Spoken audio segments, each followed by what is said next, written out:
Télé Loisirs s'est invité sur le tournage des auditions à l'aveugle de la prochaine saison de The Voice, diffusée en 2023 sur TF1. Premières impressions des coachs, candidats marquants, soucis techniques. On vous dévoile ce que vous découvrirez très prochainement dans l'émission mais aussi ce que vous ne verrez pas à l'antenne. Direction les studios de Saint-Denis, juste à côté du Stade de France, pour assister aux enregistrements des toutes premières auditions à l'aveugle de la prochaine saison de The Voice. Premier détail en arrivant, le plateau est beaucoup plus petit que ce qu'on imagine en regardant la télé. Une fois installé, on constate immédiatement le double fauteuil, avec un seul buzzer cependant, pour les nouveaux arrivés de cette saison, le duo toulousain Big Flo et Oli. Du jamais vu dans l'édition française de l'émission. Cela fonctionne plutôt bien puisque la complicité criante des deux frères est bien visible. Et pour cause, ils doivent se mettre d'accord avant d'appuyer sur le buzzer pour choisir leur talent. On découvre également la grosse nouveauté de cette saison, la nouvelle règle du super bloc qui va amener son lot de rebondissements.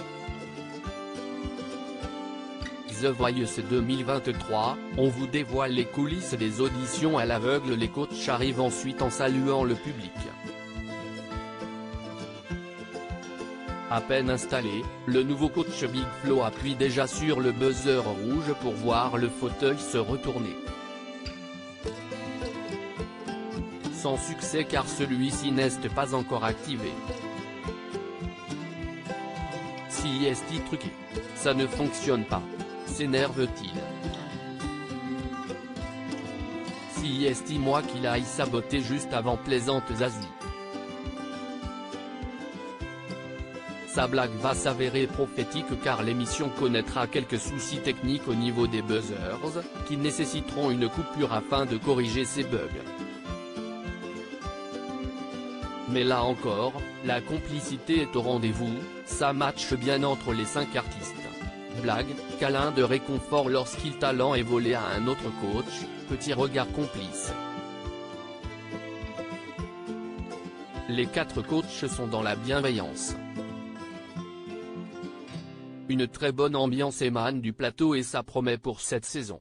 Nikos Aliagas revient sur sa chute sur le plateau de Star Academy. Nikos Aliagas fait ensuite son entrée en boitant légèrement, toujours impacté par sa chute lors des quarts de finale de la Star Academy.